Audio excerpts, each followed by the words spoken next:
What's going on? You're the closer. Is that what they call me? Yeah. Thank you. You closed with Snoop yesterday. We're closing with you today. I like it. How's everybody doing? Good.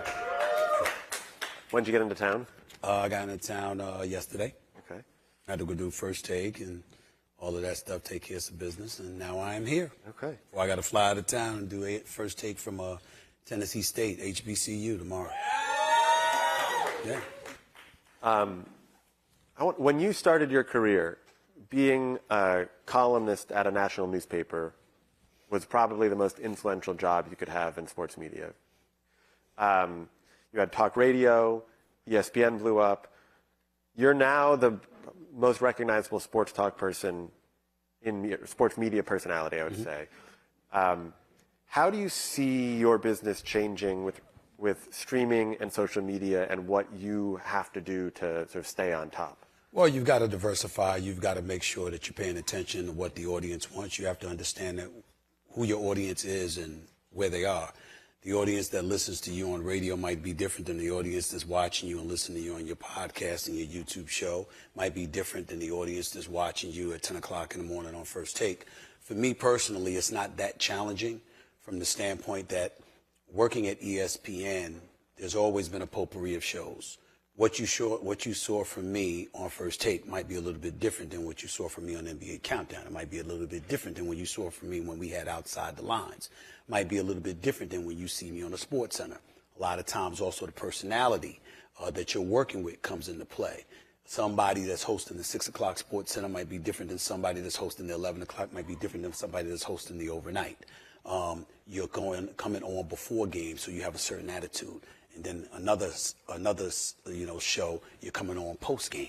So it's a different attitude because you saw a different, so you got some highlights. You saw a different level of excitement that you want to ingratiate yourself with and gravitate to. And so I've always been about the business of making sure that I was multifaceted in my presentation and my delivery, and just to make sure that I'm appealing to the audience and being mindful and cognizant of who actually is out there watching at a particular moment in time in the day or what have you, and what you need to do and what you need to deliver, because everybody's looking for something different. Yeah. Where do you think the most people watch you now? Is it on ESPN? Is it YouTube? Is it some other social network? Well, I would tell you, once upon a time, I would have easily said it's ESPN, and you can easily say that now because of the success of First Take. I mean, when you think about the audience, at 10 o'clock in the morning when people are at work or in school or whatever, we're averaging nearly 500,000 viewers live over video. I personally average over 2 billion views a year, so I know that. And then that's just with First Take. That doesn't take into account Sports Center and NBA Countdown. And then now that I've got my YouTube show, I've had it for about 18 months now. I've got about 877,000 subscribers. This month alone, I did over 18 million views. I've had over 2.2 million watched hours and stuff like that. And so you're looking at those numbers and you're saying, well, that's just 3 days a week.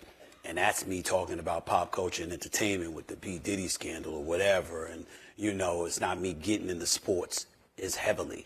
It's not even getting into politics as the election draws near, especially because there were times that I was talking about Trump. I was talking about Kamala Harris. I was on the air 8-9 months ago saying Joe Biden needed to step down. It just ain't there anymore. I was saying that. I didn't say it enjoyingly. I said, you certainly don't want to be denigrating the president of the United States or anything like that, but I saw what I saw. And so for me, talking to that audience, knowing that they're not familiar.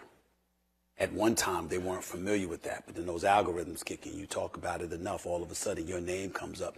You make headlines, and then they attach you to those subject matters, and then before you know it, you have an even bigger audience that you never anticipated. And so I think the exciting part for me is the answer to that question is ESPN, but it was definitively and very quickly ESPN. And now you can say a year ago, and now I'm saying, it's changing. Right. It's changing. They still watching me on ESPN, but the audience is growing on YouTube. Does ESPN get upset if you talk about politics? No. I mean, they did once upon a time. And I think that Jimmy Pitaro, the president of ESPN, he came on in 2018, and when he took over for John Skipper, who had exited, he was on the record saying that we need to veer away from politics, and there was a whole bunch of my colleagues that were very upset with me for co-signing that mandate. but I co-signed it. And even all these years later, I'm here to defend the president of ESPN at that time, because we had gotten so political that we went away from giving the audience what it came to expect. You're coming to expect sports, and then we felt it was perfectly okay to just get into stuff that expanded beyond sports. You had the Colin Kaepernick protesting and kneeling. We saw the President Trump at the time hijack the narrative and turn it into some issue involving patriotism and all of this other stuff, when it really wasn't about that. It was about him getting back at owners who wouldn't let him become an owner in 2014 for the Buffalo Bills. And you saw all of this other stuff going on. And, you know, we got away from giving the audience what the audience came to see. And I'm a businessman, and my attitude is, what do the patrons want? What are their expectations? What did they come to see? And if you know what that is, and you sign your name on the dotted line, committing to giving the audience that, then you owe it to them to give them that. And when Jimmy Pitaro was making the declaration that we weren't doing that to the degree that we once did, he was absolutely right. But once we got back to doing what we do, sports, politics, and all of that stuff in between, social commentary and stuff, it intertwines with the world of sports. It's inescapable. And now we get that. But 6 years ago or so, they didn't get it like they do now. Right. But I suppose there's a reason you're doing that on your own as opposed to on the airwaves. Well, again, because I'm a businessman and I'm thinking about the business of Stephen A. Smith. I'm not thinking about Stephen A. Smith, the employee.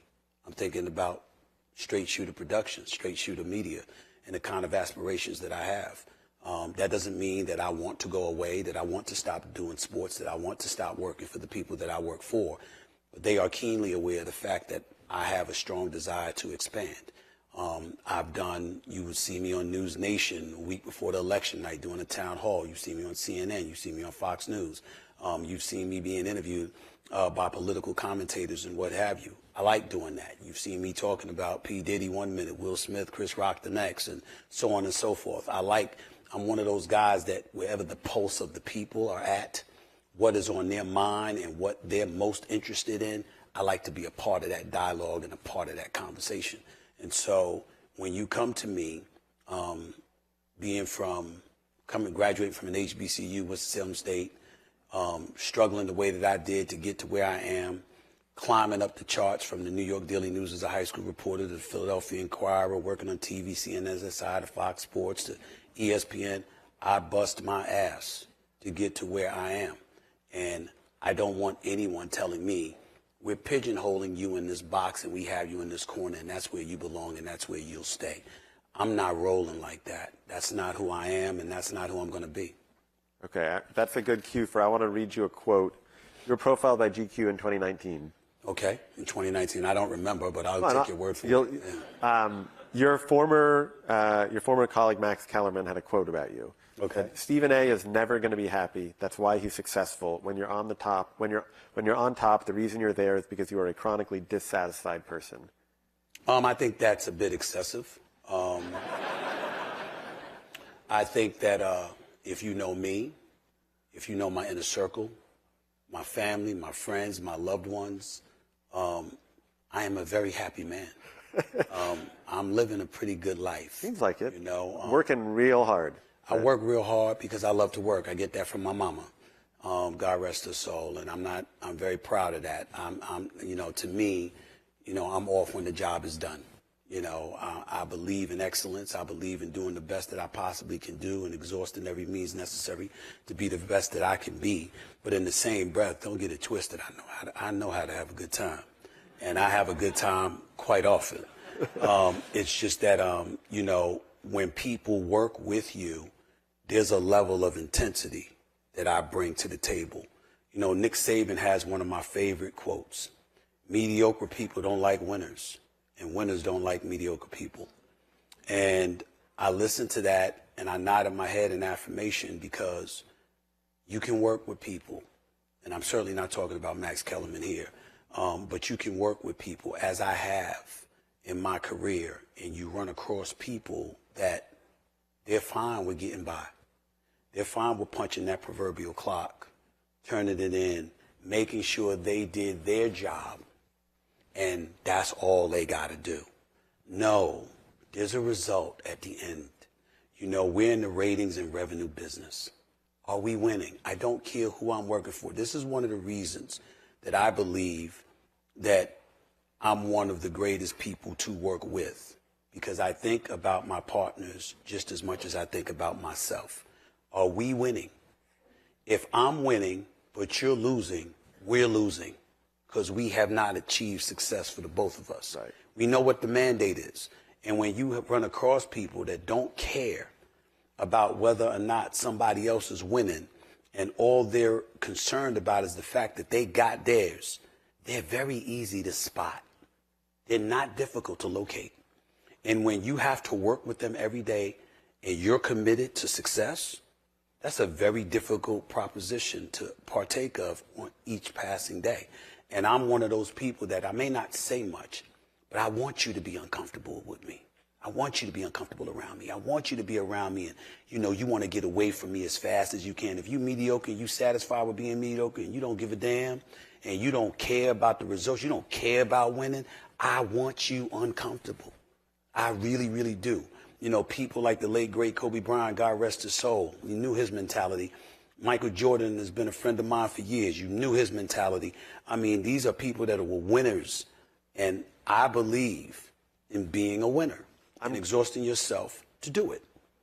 I'm curious, you made the comment about people who are out for themselves, and I'm going to preface it by saying that's not what I'm implicating for you here, but you're in the middle of negotiating a really big new contract, right? Okay. At the same time that ESPN is firing a bunch of people. Do you see how that might rub some people the wrong way? I can see that. I don't give a Let me answer that question why. That is one question. I'm not offended by the question, so I want to make sure you understand that. But that is a question that I'm not going to take from anybody. And I'm going to tell you why. I can't count the amount of examples where I saw people getting laid off, and then I see somebody come up right behind and get some contract. Business does business. You never know what's behind the goal of a business per se. What you do know is the work that you put in. If you're smart enough, what value comes with that work. And then at the same time, you also pride yourself in being very, very reasonable. I haven't, and I'm not going to talk about my contract negotiations with ESPN. They are ongoing. I think the talks have been very pleasant. I think we're making progress. We'll see what happens. If it works out, it works out. If it doesn't, I've got decisions to make because I got a future to think about. But I'm not going to sit up here like a baby and a child, understanding the world of business and what it entails, and whine and moan about whatever. At the end of the day, here's what it comes down to. The industry has changed. The people who are not paying attention to the changes that have taken place are going to get lost in the shuffle. It's not what it used to be. There was a metamorphosis that kicked in, a change that took place when I was in the newspaper industry and they were transitioning to .com, social media. The advent of social media came about. You had people that were starting podcasts. Newspapers was getting left by the wayside, and you had newspaper journalists whining about the industry. Well, are you blind? You are reporters. You see what they're doing. You got to come up with something else, okay? Sports radio. That had grown, that had blown up. But podcasting came about. Why? Because people didn't want to punch a clock and have to watch a show or listen to the show at one specific time. They wanted the flexibility of being able to call up your content whenever they wanted to, et cetera, et cetera. You saw how the business was changing. What are you going to do about it?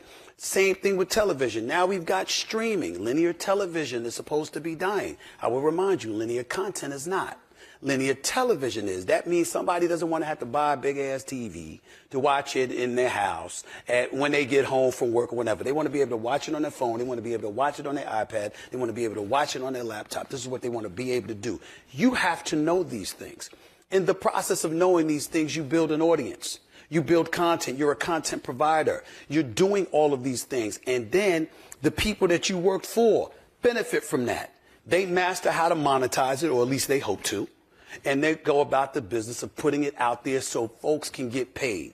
And then when it's your time, you're supposed to act oblivious and ignorant to all of that and say, let me think about everybody else but myself, when I've been working all of these years and didn't ask for, and my contract wasn't up. I didn't ask for a contract extension. I didn't ask somebody to rip it up or whatever. My deal was there. You're locked in until June 2025. I've honored my word. I showed up, I performed, I did what I needed to do. And so now a negotiation takes place, and hopefully the two sides can come to an accord. And if we can't, we can't. But business is business. I harbor no animosity whatsoever. All I ask for anybody out there that's looking at me is to understand, just like a business has a right to look out for its business, Stephen A. has a right to look out for Stephen A.'s business.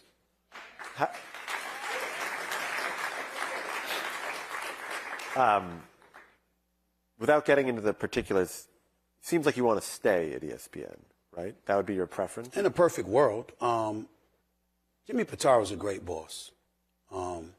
He's a good man.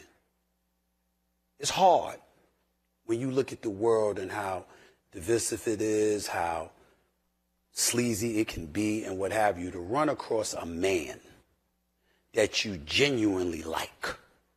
You know, that's how I feel about Jimmy Pitaro. Bob Iger's another level. I revere this man. I idolize Bob Iger. I've known him for years, and I think that he's a marvelous leader.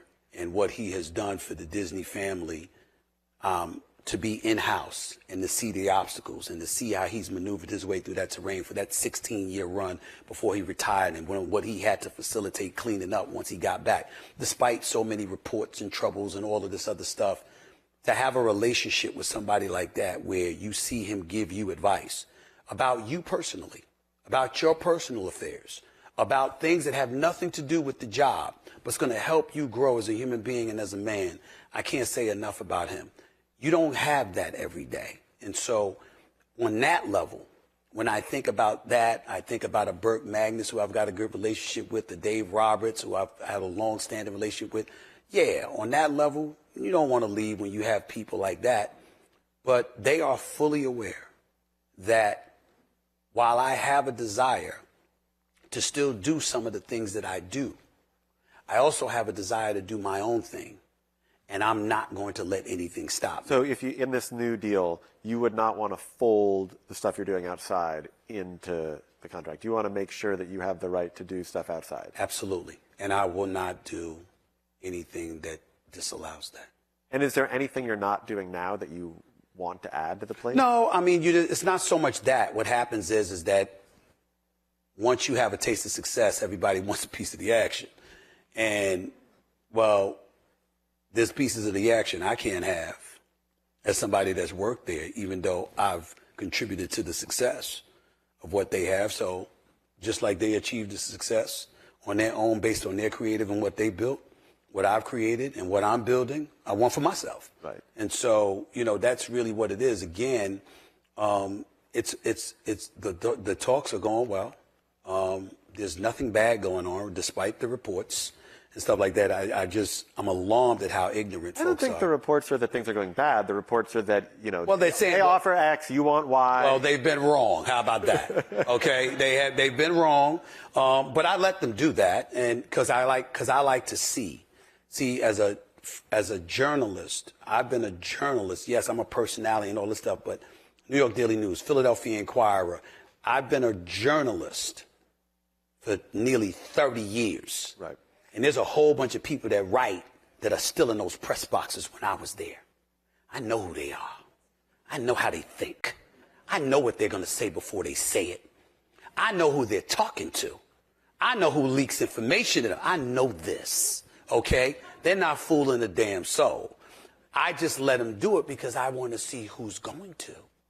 Because I like to see who's going to have the audacity to smile in my face when you say something. I had somebody, I'm not going to mention his name because I don't want to put him on Front Street, but I had somebody write a story about a colleague of mine and something negative that they had to say about me.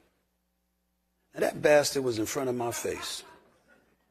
I assume we're talking about Pat McAfee. No, not at all. I swear to you. I said, I'm not talking about my colleague. I'm talking about the reporter. No, I know. I thought the story was about... No, it's nothing about Pat McAfee. Got it. And so that reporter was in front of my face 3 weeks earlier, interviewing us when we had the town hall in front of the media. Never mentioned a word about what the person said. Not a syllable. And then I read the paper, and I'm like, he ain't asked me about this. But you took that quote and you ran with that. You know, you watch stuff, and I'm in the business, and I've been in the business for years, so I know this. And when you are doing certain things that I think cross the line of ethics and what have you, I like to know who you are. I'm not going to do anything to you. You're not worth it. But I like to know who you are, just so I can look at you. And when you look at me, you'll know, I know who you are. That's all. You mentioned being a journalist. You've probably interviewed just about every famous athlete on the planet, at least in certain sports. Is there one that you find the most challenging to interview? The most challenging interview? I don't find anybody the most challenging interview as long as they know how to talk. As long as you know how to talk, I feel I can interview a cockroach, to be honest with you. I can talk to anybody. Is there someone you haven't interviewed that you want to? I want to interview Barack Obama. I want to interview Barack Obama. I want him to sit in front of me and defend some of the people he defends to my face. I want him to take some of the positions that he takes. I'm not going to say I don't want to interview Donald Trump. It would be fascinating because, you see, how can you say I'm going to be respectful, but in the same breath, I'm not going to let you BS? You're not going to get away with it. Right. I would try that. He's not going to be able to look at me and say, you didn't say hello. How are you? Before you ask me these questions like he did at the National Association of Black Journalists. He's not going to be able to do that. But definitely him. That would come to mind. And, you know, that's really about it. Politicians. I'd love to interview Benjamin Netanyahu. Wouldn't bother me at all. I'd love to do that interview. I would love that. Ted Cruz is crazy in his own way, but I'd like to talk to him because he speaks his mind, you know. And so all right, I like talking to folks who are unafraid to say what they feel based on their facts. That doesn't bother me. I'm bothered if you ignore the facts. I'm bothered if you do that on purpose.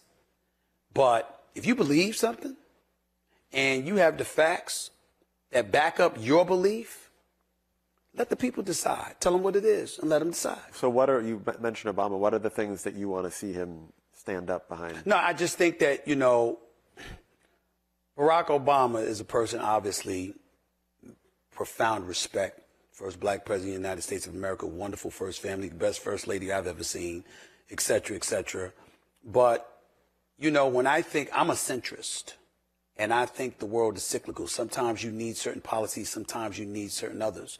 And when people are dogged in their beliefs and they're one-sided and there's not much room to leverage, to budge, I don't know how beneficial that is for us as a society. Think if we, as American citizens and we're human beings, were that way. This is what I believe. There's not a damn thing you can do to change my mind. This is what I believe. I'm not changing. Where are we going? I'm not budging either. Where are we going? I think one of the problems when we look at the world of politics today is that they're not doing any work. All their work is during the campaign. Once they're in office, they don't have to do a damn thing. Do you realize they don't even have to read policy? And they can literally just say, I'm going to vote along with the side that I'm on. We got to march lockstep with one another. We're Republican, we're Democrat. This is where we got to vote. Really, yes. That's what they're doing. Well, that's a politics issue. That doesn't strike me as an Obama issue. No, that's not Obama. That's not an Obama issue. I'm not saying that is. I'm saying talking to him about a climate and a culture that some people would credit him towards. Some people would tell you his presidency caused just as much as divisiveness as anybody else. I don't believe that. But I'm fascinated by people who believe that and why, and I'm fascinated as to what he would have to say about that. Yeah. Did I answer your question? Yeah, you did. I think I did. Yeah, you did. Okay. You familiar with the stock market? Not really. I have financial people about that. I know I monitor my money. I know that. Are you familiar with the concept of buying, selling, and holding a stock? Yeah. You can buy something if you believe in it. You sell it if you don't. You hold it if you're Yes. Can I give you some sports and see where you're at on them? Sure, we could do that. Okay. Let's do 3 older sports: baseball, boxing, and golf. Buying or selling? Buy, sell, hold, those 3. I would sell boxing. I don't like what I'm seeing. The promoters have ruined the sport. They need somebody like Dana White overseeing the sport so you can give us the fights we want to see when we want to see them, as opposed to dudes being able to avoid one another because they might get knocked out, and then obviously it will compromise their revenue generating ability. But we also need to do a better job of taking care of the boxers. I think Capitol Hill has to get involved in that regard. I would tell you that I'm buying baseball. Having a good year. And well, it's not just that. I think the rules changes, the pitch count, the shifting, the clock, the game has sped up. We're seeing more athleticism that's been incorporated in the sport of baseball. I think that's going to contribute to diversifying the sport. Now, it was only about 6% black a couple of years ago. It's crawling up, but I think that you'll see more athleticism coming into the sport. I think that's important. And what was the other sport? Golf. You're holding golf. Golf. Look, I know Tiger Woods was there. And I understand it's a meritocracy and you got to be able to play. But there is nothing about golf that says to me I'm invited. Nothing. I mean, it costs a boatload of money to be a member of a club. You understand? You got to buy your golf clubs. You understand what I'm saying? You're losing balls all the time. They ain't cheap. You got to have a caddy. You got to have a cart because you're not trying to walk 18 holes. And, it's at a country club that, the only time you really see black folks there is they're working. That's what it was for a long period of time. And I understand that Tiger Woods contributed to diversifying it to some degree, but there's just nothing about the sport, from the people who cover it, the people who talk about it, the people who participate in it. There is nothing about the sport that says to me, black folks, come on in. I don't see that in golf. Yeah. So I'd sell that. Okay. Selling 2, 1 buy. Good. 3 sports on the rise: UFC, WNBA, soccer. Well, soccer's international. Soccer's not going anywhere. It's on the rise in America. Yeah, Messi in Florida, that's nice. But the bottom line is, as long as the NFL exists here, you're behind the curve because, football is football in America. NFL, it ain't soccer. So I would say that it's on the rise. It is what it is globally. On America, it's an incremental rise. I think that when you look at the UFC, I think the UFC is very popular. I think Dana White has done a marvelous job in growing the sport the way that he has. It's great to see great matches. I just think they got to get more, and it won't happen per se. But I think that something that would go a long way towards elevating the success of the UFC is to incorporate the knockout even more. America loves knockouts. Yeah, when you watch him, we don't want to see see submissions. Yeah. We don't want to see guillotine chokeholds. Yeah, all right, that's fine. Wow, okay, but you don't want to see somebody. I saw John Bones Jones get into the octagon one day. He maneuvered left, maneuvered right, grabbed this guy by both of his arms and choked him with his own arms. It was over in 45 seconds. That's not box office.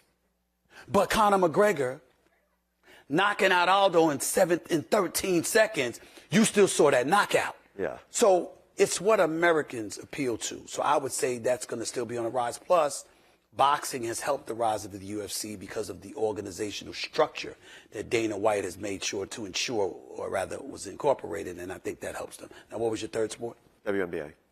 Definitely on the rise. I think the women have done a marvelous job, but we're not going to run from the elephant in the room. Caitlin Clark, you better recognize. Average 17,000 in attendance at home, 15,000 on the road. Attendance increased by 319%. Merchandise sales up like 450%. Not most, not all, but there was some jealousy. There was some resentment. And it's very, very understandable. You've got sisters that were in the WNBA that toiled through that terrain, that bust their tails to be the best that they could possibly be and uplift the sport, and couldn't get the notoriety, couldn't get the television coverage, couldn't get the media coverage, couldn't get the sponsors and advertisers bought in, couldn't do any of that. Well, you know something? Caitlin Clark changed all of that. 2 weeks on the job, she had him on chartered flights. 2 weeks, okay? Attendance soared. WNBA draft ratings, opening night ratings on ABC, et cetera, et cetera. A rising tide lifts all boats. Magic Johnson and Larry Bird were champions. But when Michael Jordan came along, they said, yo, this brother different. And we gonna ride this wave because that benefits us all. I think that a lot of the ladies with the WNBA were slow to get to that point. And that's what hurt them. But I think they're here. The ratings for the playoffs have been great. But nothing like Caitlin Clark. She is a galvanizing force of nature to be reckoned with. And I think that she has done wonders and will continue to do wonders for women's basketball. I think it was stupid for Team USA to not have her on the team, because you should have had her on there, because she would have blew up the popularity of the sport globally, which would have assisted in the sport growing even more. And I think that that was a missed opportunity, but I don't think it's going away. It shouldn't go away. And I think the WNBA is going to be here to stay. Okay, we'll end on NBA then. What's your finals prediction? Well, right now, I think the favorite has to be the Boston Celtics. I would tell you that a lot of people are talking about the Oklahoma City Thunder. They're the best team in the West. I find it hard to count out Jokic in Denver. I just find that very, very difficult to believe. And I'm not sleeping on Minnesota with Julius Randle, Anthony Edwards, Rudy Gobert, etc. If I had to pick, I would tell you it would be Boston versus the Denver Nuggets. But I have a license to be fluid. Fluid. You got a long ways to go. Yeah, a license to be fluid. Thank you for being here. Thank you.